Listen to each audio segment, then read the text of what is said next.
Hey guys, তোমরা দেখতেই পাচ্ছ আমাদের তুলসী মণ্ডপের ভিতরে যেখানে প্রদীপ দেওয়া হয় সেখানে একটা বড় দাঁড়া সাপ ঢুকে গেছে। বুঝতে পারছি না সাপটা ঢুকে গিয়ে কি আটকে গেছে, না বেরোতে পারছে না, কি ঢুকছে ঠিক বোঝা যাচ্ছে না।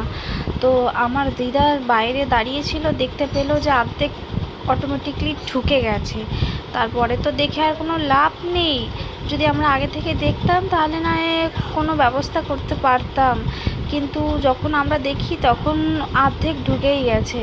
তো সাপটা অল্প অল্প করে পুরোটাই ঢুকে যাওয়ার চেষ্টা করছে। তো দেখতে পাচ্ছ সাপটা খুবই মোটা, এটা হচ্ছে দাঁড়া সাপ। এই সাপটা আমাদের এই বাস্তুতেই থাকে, মানে আমাদের এই এলাকার মধ্যেই আছে, সবসময় ঘোরাফেরা করে।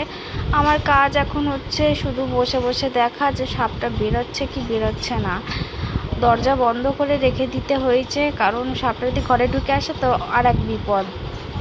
এর ভিতরে যে ইটগুলো ছিল ওগুলো বের করার চেষ্টা করা হলো, অল্প একটু বের করা হয়েছে। ভিতরে দেখতে পাচ্ছ আরও ইট আছে। তারপরে শুকনো লঙ্কা দিলে শুনেছি সাপ নাকি বেরিয়ে আসে গন্ধে, কিন্তু আমরা সব রকমই চেষ্টা করলাম, শেষমেশ কিছুই হলো না। এখন শুধু বসে থেকে অপেক্ষা করার সময় সাপটা কখন বেরোবে। তোমরা সবাই সাবধানে।